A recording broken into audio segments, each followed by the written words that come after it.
Good morning dear students. एक बार फिर से स्वागत है आपका कुही इंटरनेशनल स्कूल की ऑनलाइन क्लासेस में। और मैं प्राग्ञ शर्मा आज लेकर आए हैं एक बहुत ही इम्पोर्टेंट टॉपिक जिसे अपन नॉर्मली कह सकते हैं बैकबोन ऑफ इंग्लिश। तो टॉपिक का नाम है टेंसेस। आज के इस वीडियो में अपन कंप्लीट टेंसेज को एक साथ स्टडी करने वाले हैं। So let's start the tour of tenses. Tense के टूर पर जाने के लिए अपन को सबसे पहले एक चीज़ जो समझनी है वो है टेंस होता क्या है, व्हाट इज़ टेंस। जैसा कि नॉर्मली पढ़ाया जाता है और ज़्यादातर स्टूडेंट जानते हैं कि टेंस जो है वो टाइम है, कि ज़्यादातर स्टूडेंट के दिमाग में एक कॉन्सेप्ट जो है वो फिक्स पोजीशन पर बैठा हुआ है कि टेंस जो है वो क्या है, टाइम है, और टाइम जो है वो क्या है, टेंस है। लेकिन ऐसा बिल्कुल भी नहीं है। अपन टाइम को टेंस और टेंस को टाइम नहीं कह सकते। अब टेंस है क्या, इस चीज़ को समझने के लिए टेंस की डेफिनेशन को समझा जाए कि एक्चुअली में टेंस होता क्या है।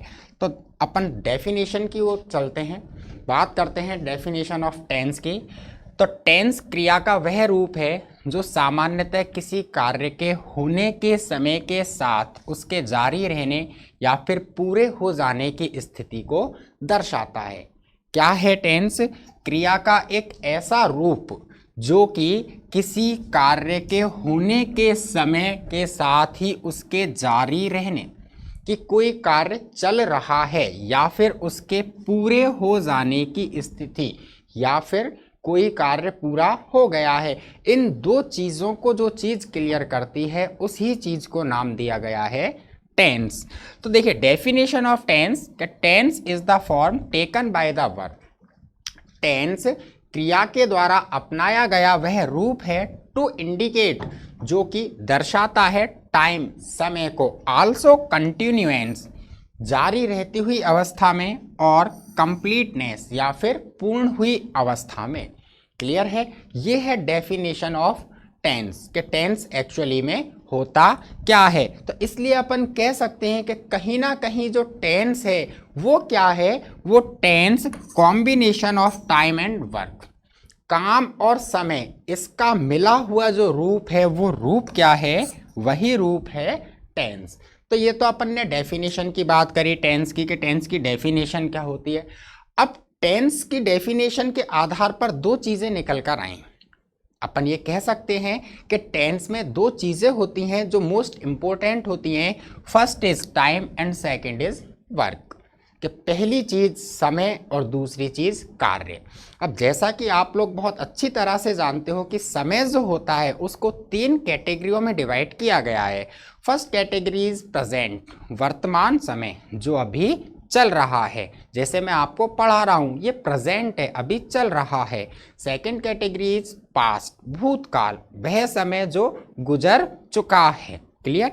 Third category is future tense, अर्थात वह समय जो अभी आया नहीं है, आएगा, आने वाला समय। तो टेंस के अकॉर्डिंग समय को तीन भागों में डिक्टेट किया गया, प्रेजेंट, पास्ट एंड फ्यूचर। अब बात करते हैं वर्क की। तो समय के अनुसार काम केवल और केवल दो ही प्रकार का होता है। पहला होता है कंटिन्यूअस, अर्थात ऐसा समय, ऐसा कार्य जो लगातार चल रहा है। जब अपन उसके बारे में बात कर रहे हैं तो वह कार्य प्रोग्रेस में है, चल रहा है, वो होता है कंटिन्यूअस। और दूसरा होता है परफेक्ट, ऐसा कार्य जिसके बारे में बात की जाए तब तक वह पूरा हो चुका हो, वह होता है परफेक्ट। तो टेंस के अकॉर्डिंग केवल काम के दो ही एस्पेक्ट होते हैं, कंटिन्यूअस और परफेक्ट। लेकिन इन दो एस्पेक्ट से, इन दो चीज़ों से अपन दो काम और बनाते हैं, जिसमें पहला काम होता है अपना इंडेफिनिट। जैसा कि नाम से ही क्लियर है, इंडेफिनिट मतलब अनिश्चित, अर्थात कोई एक ऐसी क्रिया, कोई एक ऐसा काम जिसके बारे में अपन निश्चित रूप से कुछ भी ना कह सकें। फॉर एग्जाम्पल, राम स्कूल जाता है, नेचुरल सी चीज़ है, राम स्कूल जाता है, वर्तमान में जा रहा है, इसकी कोई जानकारी नहीं है। राम जा चुका है, इसकी कोई जानकारी नहीं है, आगे भी जाएगा, इसकी भी कोई जानकारी नहीं है, और पहले गया था या नहीं गया था इसकी भी कोई जानकारी नहीं है। तो इन दो के आधार पर एक चीज़ और निकाली, इंडेफिनिट मतलब अनिश्चित, जिसमें काम के बारे में कोई जानकारी नहीं होती है। ठीक, और तीसरा जो है वो चौथा जो है वो है perfect and continuous. Perfect and continuous का मतलब कोई भी एक ऐसा काम जो किसी एक फिक्स समय पर प्रारंभ होकर के बोलते समय भी लगातार चल रहा हो, वह होता है परफेक्ट एंड कंटिन्यूअस। तो टेंस के आधार पर ये वर्क जो है इन 4 कैटेगरियों में डिवाइड कर दिया गया है, जिसे अपन नॉर्मली कह सकते हैं कि टेंस की 4 सब कैटेगरीज जो होती हैं वो indefinite, continuous, perfect, perfect and continuous.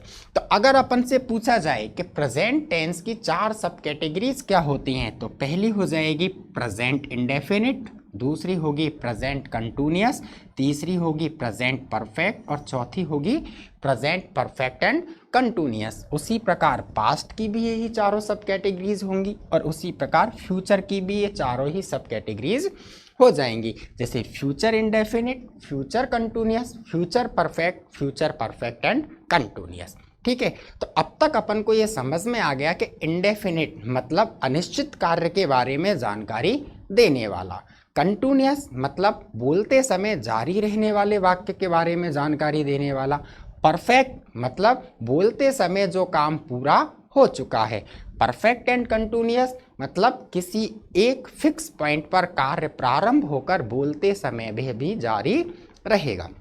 Clear है? अब अपन को केवल एक चीज़ याद रखनी है, और वो चीज़ ये याद रखनी है कि अगर किसी सेंटेंस के अंत में है, हूँ, हो, अगर इस प्रकार के वर्ड आते हैं तो वह वाक्य प्रेजेंट टेंस से रिलेट होता है। यदि किसी सेंटेंस के लास्ट में था, थे, थी, थे इस प्रकार के वर्ड आते हैं तो वह सेंटेंस पास्ट टेंस से रिलेट होता है।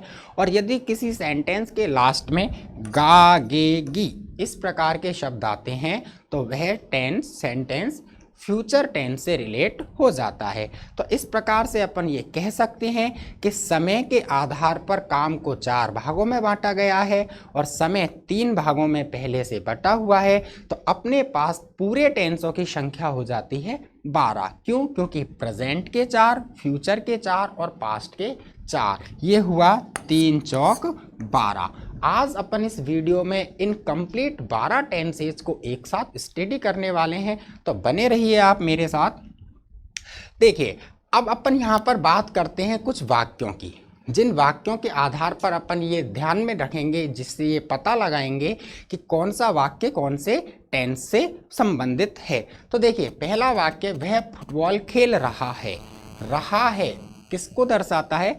कंटिन्यूटी को दर्शाता है, मतलब फुटबॉल खेलने का काम अभी भी चल रहा है। और वाक्य का लास्ट वर्ड क्या है? है किस चीज को दर्शाता है बताता है प्रेजेंट को। तो वाक्य हो गया प्रेजेंट कंटिन्यूअस टेंस का। उसी प्रकार दूसरा है, वह फुटबॉल खेल रहा था। ये था इसका मतलब पास्ट और रहा का मतलब कंटिन्यूअस, तो वाक्य संबंधित हुआ पास्ट कंटिन्यूअस टेंस से। तीसरा है, वह फुटबॉल खेलता रहेगा। गा, गे, की मतलब फ्यूचर और रहा, रही, रहे मतलब कंटिन्यूअस, तो ये टेंस हुआ फ्यूचर कंटिन्यूअस टेंस। उसी प्रकार वह फुटबॉल खेल चुका है, मतलब फुटबॉल खेलने का काम बोलते समय पूरा हो चुका है। ठीक है, तो ये है, इससे क्लियर हुआ प्रेजेंट, और चुका इससे क्लियर होता है कि काम पूरा हो गया, अर्थात परफेक्ट। तो ये वाक्य हुआ प्रेजेंट परफेक्ट टेंस का। उसी प्रकार वह फुटबॉल खेल चुका था, मतलब जब अपन ने ये बात कही उससे पहले ही काम पूरा हो चुका। और ये था से अपन समझते हैं कि ये पास्ट टेंस है, तो ये वाक्य हुआ पास्ट परफेक्ट टेंस का। उसी प्रकार वह फुटबॉल खेल चुका रहेगा, ये गागेगी अर्थात फ्यूचर टेंस, और चुका से परफेक्ट, तो ये वाक्य हुआ फ्यूचर परफेक्ट टेंस का। आगे चलते हैं, आगे वाक्य आता है, वह फुटबॉल खेलता है। क्लियर है से प्रेजेंट, और खेलता है, पहले खेला था इसके बारे में जानकारी नहीं है, आगे खेलेगा इसके बारे में जानकारी नहीं है, और वर्तमान में खेल रहा है या नहीं खेल रहा है इसके बारे में भी कोई जानकारी नहीं है। तो इसका मतलब ये एक जो वर्क है वो कैसा है, इंडेफिनिट वर्क है, कैसा है, अनिश्चित है। तो ये वाक्य है के आधार पर हो गया प्रेजेंट इंडेफिनिट टेंस से। इस प्रकार से अपन इन वाक्यों का अध्ययन करके ये अच्छी तरह से मालूम कर सकते हैं कि कौन सा वाक्य किस टेंस से संबंधित है।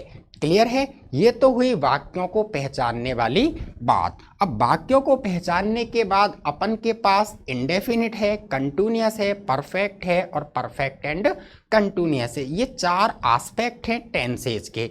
तो उन चारों एस्पेक्ट्स को अपन समझते हैं नॉर्मली कि इंडेफिनिट में क्या होता है, कंटिन्यूअस में क्या होता है और परफेक्ट एंड कंटिन्यूअस में क्या होता है। तो सबसे पहले अपन बात करते हैं प्रेजेंट इंडेफिनिट टेंस की। प्रेजेंट इंडेफिनिट टेंस के अंतर्गत ऐसे कार्यों को दर्शाया जाता है जो वर्तमान समय में स्वभावतः या सामान्यतः होते हैं। जैसे मैं किताबें पढ़ता हूँ, ठीक है, मैं पढ़ता हूँ, पहले पढ़ी या नहीं पढ़ी इसके बारे में मैं आपको कोई जानकारी नहीं दे रहा। मेरे द्वारा किताबें आगे पढ़ी जाएंगी या नहीं पढ़ी जाएंगी इसके बारे में मैं भी आपको कोई जानकारी नहीं दे रहा। तो जो नेचुरल प्रोसेस होता है, जो स्वभाव से संबंधित क्रियाएं होती हैं, उनको दर्शाने के लिए अपन किसका यूज करते हैं, प्रेजेंट इंडेफिनिट टेंस का यूज करते हैं। जैसे तुम लोग इतिहास पढ़ते हो, सीता खाना पकाती है, वह मेरी मदद करता है। ये सभी वाक्य प्रेजेंट इंडेफिनिट टेंस से संबंधित हैं। ठीक है, प्रेजेंट इंडेफिनिट टेंस पहचान होती है वाक्य के अंत में ता हूँ, ती हूँ, ते हैं, ते हो, ती हो, ता हो, ती है, इस प्रकार के शब्द आते हैं। अब बात करते हैं अपन पास्ट इंडेफिनिट टेंस की। तो ये पास्ट इंडेफिनिट टेंस, इस टेंस के माध्यम से ऐसे कार्यों का बोध होता है जो बीते हुए समय में पूरे हो गए हों। अर्थात गुजरे हुए समय में अगर कोई क्रिया हो गई है तो उसको दर्शाने के लिए अपन यूज करते हैं पास्ट परफेक्ट टेंस का। जैसे मैंने किताबें पढ़ी, मतलब मेरे द्वारा किताब पढ़ने का काम काफ़ी समय पहले कर लिया गया। तुम लोगों ने इतिहास पढ़ा, अर्थात आप लोगों के द्वारा इतिहास पढ़ने का काम बहुत पहले कर लिया गया। तुम फुटबॉल खेलते थे, मतलब फुटबॉल खेलने का काम पहले किया जाता था, अब नहीं किया जाता। तो बीते समय की घटनाएं पास्ट इंडेफिनिट टेंस के माध्यम से दर्शाई जाती हैं। पास्ट इंडेफिनिट टेंस वाक्य की पहचान होती है, वाक्य के अंत में ता था, ती थी, ते थे या फिर आ, ई, ए, इन तीनों में से किसी एक की ध्वनि आती है। ठीक, अब बात करते हैं फ्यूचर इंडेफिनिट टेंस की। तो फ्यूचर इंडेफिनिट टेंस के माध्यम से ऐसे कार्यों को दर्शाया जाता है जिनसे हमें ये पता लगे कि कोई काम भविष्य में सामान्य रूप से होगा। मतलब किसी भी व्यक्ति के द्वारा कोई भी एक एक्शन सामान्य रूप में जर्नल वे में भविष्य काल में आने वाले समय में किया जाएगा। उन एक्शंस को शो करने के लिए अपन फ्यूचर इंडेफिनिट टेंस का प्रयोग करते हैं। जैसे मैं किताबें पढ़ूंगा, अभी नहीं पढ़ रहा, आने वाले समय में पढ़ूंगा। तुम लोग इतिहास पढ़ोगे तो आने वाले समय में पढ़ोगे। सीता खाना पकाएगी, अभी नहीं पका रही, आने वाले टाइम में पकाएगी। क्लियर है? नॉर्मली फ्यूचर टेंस जो होता है उसके वाक्यों के अंत में क्या आता है, गा, गे, गी, इस प्रकार के अपन को शब्द मिलते हैं। जैसे करेगा, आओगे, पढ़ूंगा, खेलेंगे। क्लियर है? अब बात करते हैं अपन प्रेजेंट कंटिन्यूअस टेंस की। प्रेजेंट कंटिन्यूअस टेंस के माध्यम से ऐसे कार्यों को, ऐसे समय को दर्शाया जाता है जो वर्तमान समय में कोई काम चल रहा होता है। अर्थात वक्ता के बोलते समय यदि कोई काम लगातार चल रहा है, जारी है, तो उस कार्य को अपन कंटिन्यूअस के माध्यम से दर्शाते हैं। और ये है प्रेजेंट कंटिन्यूअस, अर्थात वर्तमान समय में कोई काम चल रहा है तो वह प्रेजेंट कंटिन्यूअस के माध्यम से दर्शाया जाता है। जैसे मैं किताबें पढ़ रहा हूँ, तो मैं वर्तमान में पढ़ रहा हूँ। आप लोग मुझे देख रहे हो तो आप प्रेजेंट में मुझे देख रहे हो। मैं आपको टेंस पढ़ा रहा हूँ, मैं वर्तमान में आपको टेंस पढ़ा रहा हूँ। स्वभावतः इस टेंस के जो वाक्य होते हैं उन वाक्यों के अंत में रहा है, रही है, रहे हैं, इस तरीके के शब्दों का प्रयोग होता है। अब बात करते हैं अपन पास्ट कंटिन्यूअस टेंस की। तो पास्ट कंटिन्यूअस टेंस, इस वाक्यों से हमें पता चलता है कि बीते हुए समय में कोई काम जारी था, अर्थात जो समय जा चुका है उस समय में यदि कोई काम लगातार चल रहा था तो उसको दर्शाने के लिए पास्ट कंटिन्यूअस टेंस का प्रयोग किया जाता है। जैसे सीता खाना पका रही थी।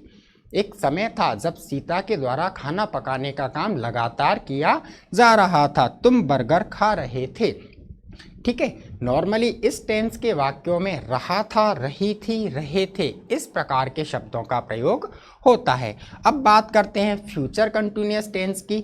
तो फ्यूचर कंटिन्यूअस टेंस, इस टेंस के वाक्यों से हमें पता चलता है कि भविष्य में कोई काम जारी रहेगा, अर्थात जो आने वाला समय है उस आने वाले समय में सर्टेन एक्शन, कोई एक क्रिया है लगातार चलती रहेगी। जैसे तुम बर्गर खा रहे होंगे, बर्गर खाने का काम आने वाले समय में लगातार जारी रहेगा। सीता खाना पकाती रहेगी, अर्थात सीता के द्वारा खाना लगातार पकाया जाएगा। इस प्रकार के जो वाक्य होते हैं उनके अंत में रहा होगा, रही होगी, रहे होंगे, इस प्रकार के शब्द आते हैं। अब अपन बात करते हैं प्रेजेंट परफेक्ट टेंस की, कि प्रेजेंट परफेक्ट टेंस जो होता है उस टेंस के माध्यम से हमें ये पता चलता है कि वर्तमान समय में कोई काम पूरा हो चुका है, अर्थात उस काम के बारे में जब कहा जाता है तो उस समय तक वह एक्शन जो होता है वह पूरी तरह से समाप्त हो चुका होता है।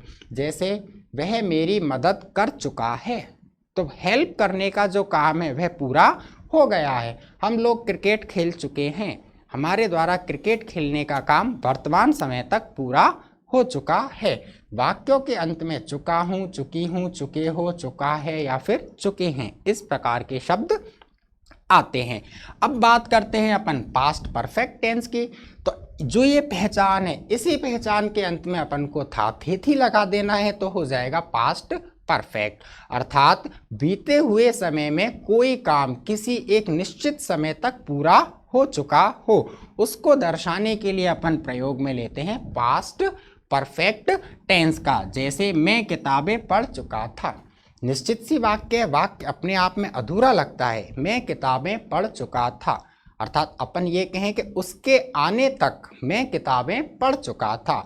तो किसी एक निश्चित समय पर कार्य के पूर्ण होने की घटना पास्ट टेंस में जब दर्शाई जाती है तो वह पास्ट परफेक्ट टेंस के माध्यम से दर्शाई जाती है। जैसे हम लोग क्रिकेट खेल चुके थे, स्वभावतः वाक्य के अंत में चुका था, चुकी थी, चुके थे जैसे शब्दों का प्रयोग होता है। अब बात करते हैं फ्यूचर परफेक्ट टेंस की। तो फ्यूचर परफेक्ट टेंस में आने वाले समय में अगर कोई काम पूरा हो चुका रहेगा तो उसे हम फ्यूचर परफेक्ट टेंस की मदद से दर्शाते हैं। जैसे डॉक्टर के आने से पहले रोगी मर चुका रहेगा, मैं किताबें पढ़ चुका रहूँगा, हम लोग क्रिकेट खेल चुके रहेंगे। स्वभावतः वाक्य के अंत में चुका रहूँगा, चुकी रहूँगी, चुके रहेंगे, इस प्रकार के शब्दों का प्रयोग हो जाता है।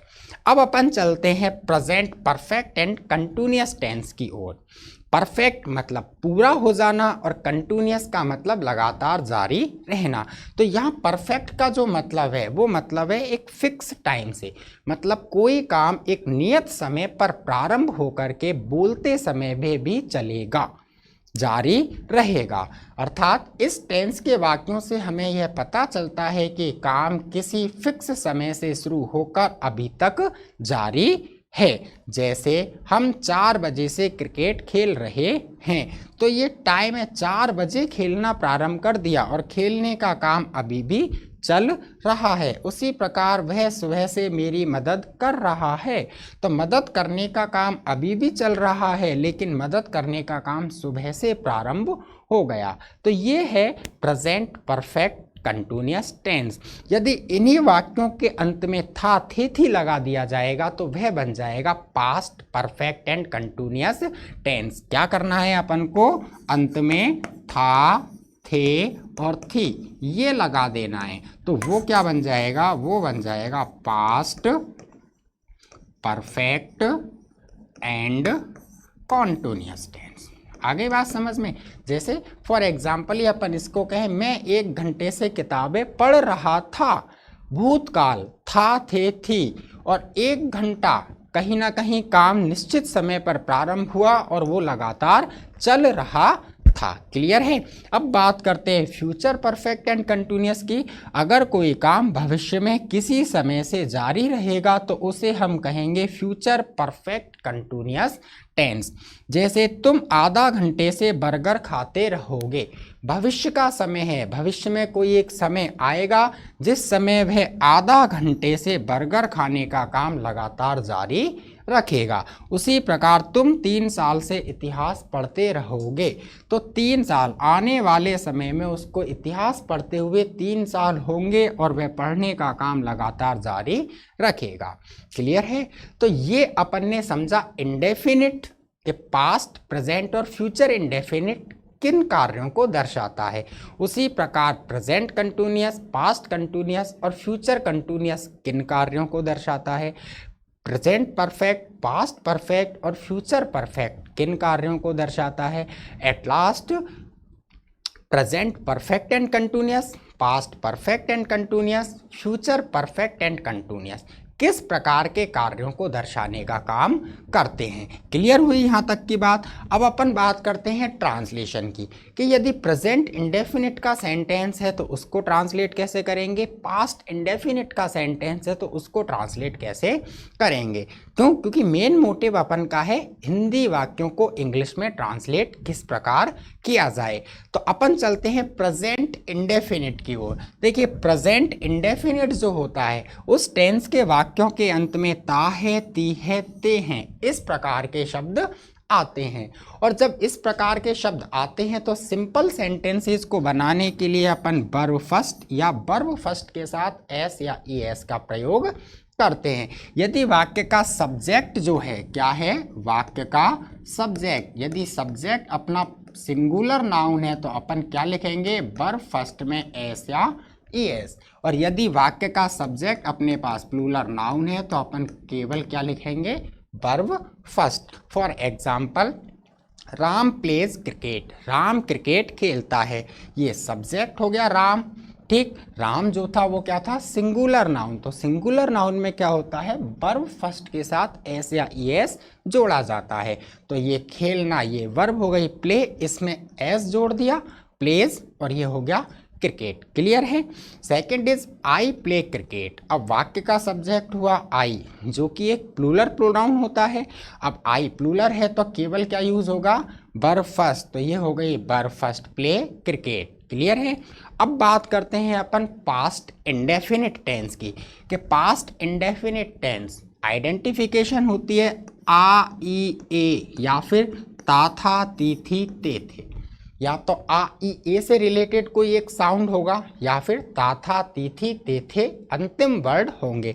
जैसे वह आया तो आ का साउंड आया, सीमा गई तो ये ई का साउंड आया। क्लियर है। या एक जंगल में एक शेर रहता था तो ये ता था। क्लियर है। अब बात आती है इसको बनाने की, तो पास्ट इंडेफिनिट टेंस के सिंपल सेंटेंसेस को बनाने के लिए वर्ब की सेकंड फॉर्म का प्रयोग किया जाता है। किसका, वर्ब की सेकंड फॉर्म का। 90% जो वर्ब्स होती हैं उनके लास्ट में ईडी लगाने से अपन को वर्ब की सेकंड फॉर्म मिल जाती है। ठीक है। तो देखिए फर्स्ट एग्जांपल है राम प्लेड क्रिकेट। ये राम जो है इस वाक्य का सब्जेक्ट है, इसके साथ वर्ब की सेकंड फॉर्म यूज होगी कि राम क्रिकेट खेलता था। राम के द्वारा क्या काम होता था, खेलने का। तो ये सेकंड फॉर्म में हुआ प्लेड और ऑब्जेक्ट हुआ cricket. Ram played cricket. I played cricket, मैं क्रिकेट खेलता था। तो ये सब्जेक्ट, ये प्लेड वर्ब की सेकंड फॉर्म और ये ऑब्जेक्ट क्रिकेट। क्लियर है। यहाँ एक चीज़ देखने को मिली कि ये सिंगुलर सब्जेक्ट है और ये प्लूरल प्रोनाउन है। तो अपन ये कह सकते हैं कि वर्ब सेकंड जो होती है वो सिंगुलर नाउन या प्लूरल नाउन कोई भी हो, सबके साथ एक समान रूप में उपयोग में लाई जाती है। अब बात करते हैं फ्यूचर इंडेफिनिट टेंस की। फ्यूचर इंडेफिनिट टेंस आइडेंटिफिकेशन गा, गी, के, इन तीनों में से कोई भी एक वर्ड आता है जो कि क्रिया के साथ जुड़ा हुआ होता है। जैसे मैं जयपुर जाऊंगा, तो काम क्या है? जाने का, इसलिए गा को किस में जोड़ दिया? जाने के साथ, जाऊंगा। वह खाना खाएगा, काम क्या है? खाने का, गा किसके साथ जोड़ा? खाने के साथ, इसलिए क्या बना? खाऊंगा। क्लियर है। अब बात करते हैं इनको इंग्लिश में कन्वर्ट करने की। तो जब इन वाक्यों को इंग्लिश में कन्वर्ट करते हैं तो अपन को हेल्पिंग वर्ब के रूप में शैल और विल की आवश्यकता महसूस होती है। और शैल विल जो है एज ए मॉडल एक्सुलरी का काम करते हैं, तो उनके साथ वर्ब की फर्स्ट फॉर्म का प्रयोग किया जाता है। फॉर एग्जाम्पल, राम क्रिकेट खेलेगा। खेलना ये वर्ब है, इसी में लगा दिया अपन ने गा, तो ये हो गया फ्यूचर इंडेफिनिट।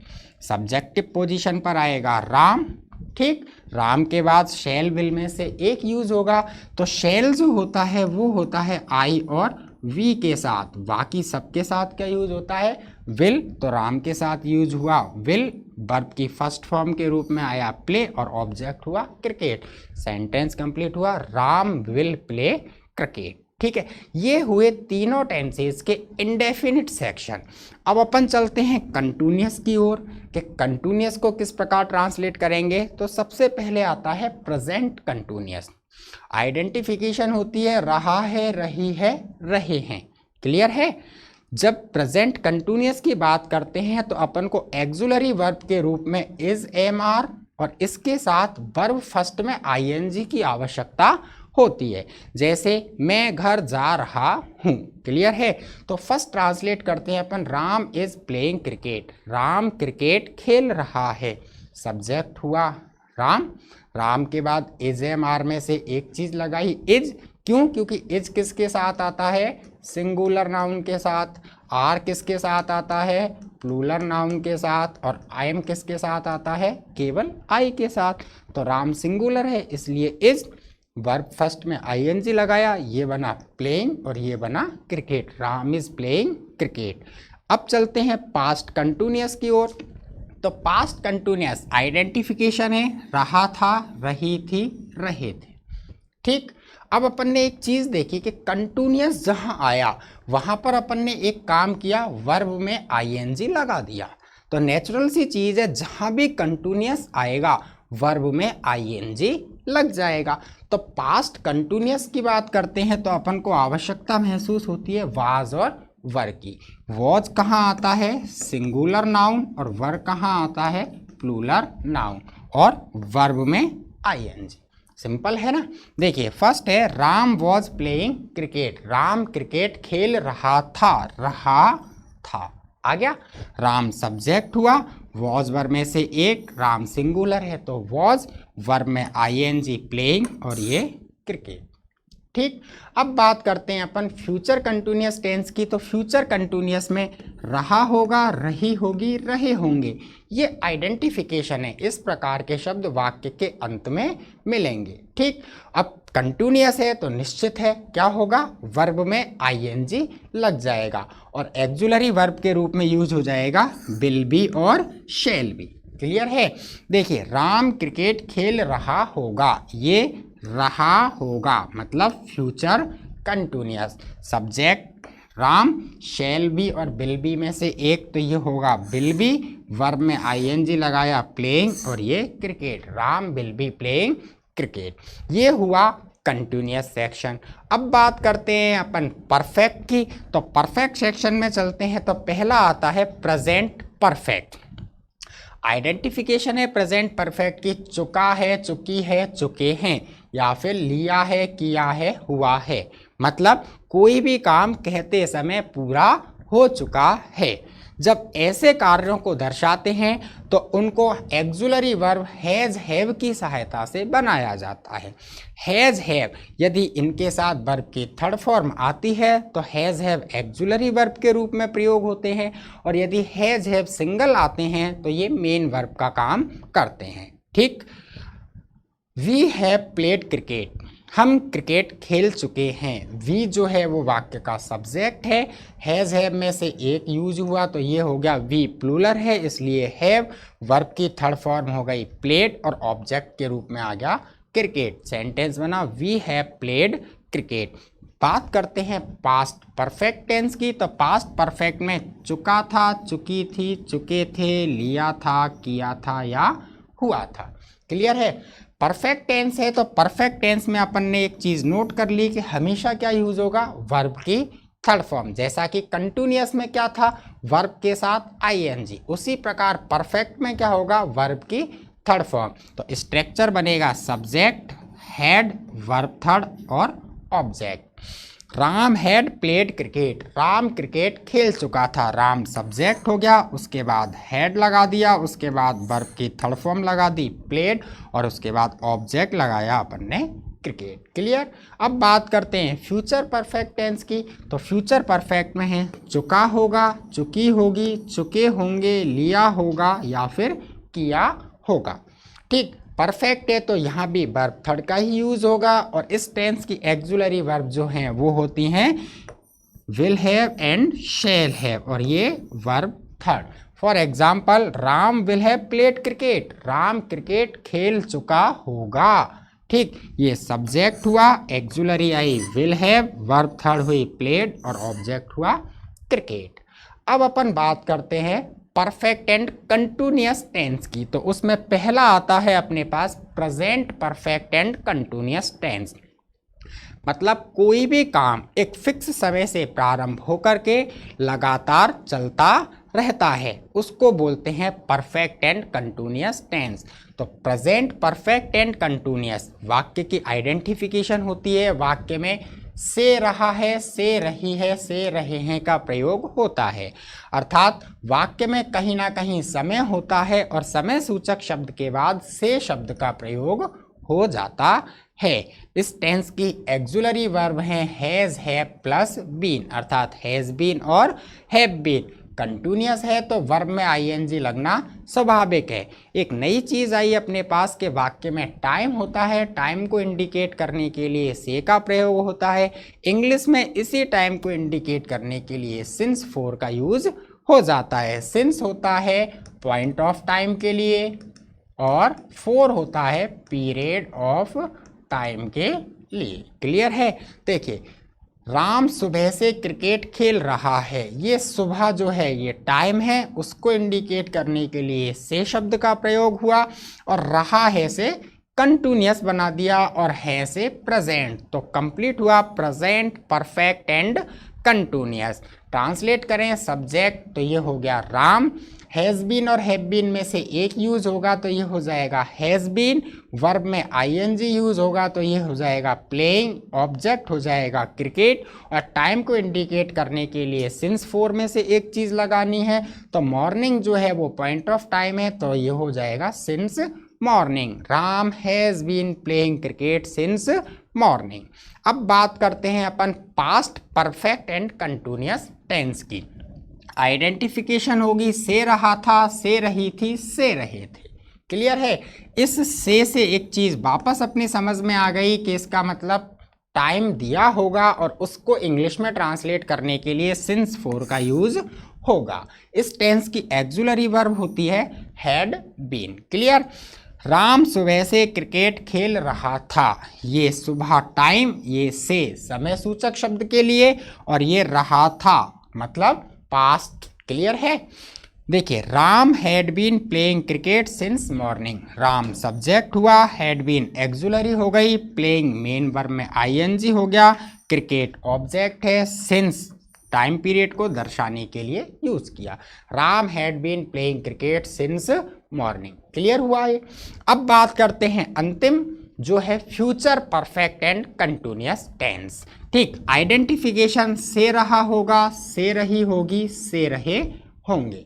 ठीक, इस टेंस को इंग्लिश में कन्वर्ट करने के लिए एक्सुलरी वर्ब के रूप में यूज होता है will have, shall have, been, अर्थात शैल हैव बीन और will have been plus verb की फर्स्ट फॉर्म में आईएनजी। ठीक, यहाँ भी से आया है तो इसका मतलब है इंग्लिश में सिंस फोर का दोबारा से यूज होगा। एग्जाम्पल है अपने पास, Ram will have been playing cricket since morning, Ram सुबह से क्रिकेट खेल रहा होगा, रहा होगा, क्लियर है। तो ये सब्जेक्ट हुआ राम, उसके बाद एक्सुलरी वर्ब लगाई अपन ने विल हैव बीन, वर्ब में आईएनजी लगाया प्लेइंग, ये ऑब्जेक्ट हुआ क्रिकेट, टाइम को इंडिकेट करने के लिए सिंस, क्यों, क्योंकि ये पॉइंट ऑफ टाइम है, निश्चित समय है, और ये time period morning, Ram will have been playing cricket since morning. इस प्रकार से अपन ने देखा कि समय 3 भागों में बटा है, प्रेजेंट, पास्ट और फ्यूचर। उसके आधार पर जो वर्क है, जो कार्य है, वह 4 भागों में है, indefinite, continuous, perfect, perfect and continuous, जो कि इन 3 भागों में समान रूप से बटा हुआ है। तो उसको इंग्लिश में ट्रांसलेट किस प्रकार करते हैं ये भी अपन ने देख लिया। अब अपन बात करते हैं इस चीज़ की कि अपन ने जब इसको इंग्लिश में ट्रांसलेट किया तो अपने पास टोटल ट्रांसलेशन मेथड हुए 12। कितने हुए? 12, क्योंकि 3 समय है और 4 उसके वर्क हैं, तो 3 चौक 12, जो है present indefinite, past indefinite, future indefinite, present continuous, past continuous, future continuous, present perfect, past perfect, future perfect, और present perfect and continuous, past perfect and continuous, और फ्यूचर परफेक्ट एंड कंटिन्यूअस। ठीक है, अब ये कुछ सेंटेंसेज हैं जिनको आपको इंग्लिश में ट्रांसलेट करना है और ट्रांसलेट करके अपने आंसर कमेंट बॉक्स में कमेंट करने हैं, जिसके बाद मैं देखूंगा कि वो सही है या फिर गलत है। आइए ये वाली बात समझ में। तो ये टेंस का जो टॉपिक है इस लिमिटेड से शॉर्ट से टाइम में अपन ने कंप्लीट किया। आई होप आपको ये पसंद भी आया होगा और आप इससे बहुत कुछ सीखेंगे। क्लियर हुई ये वाली बात, अपनी टेंस वाली बात?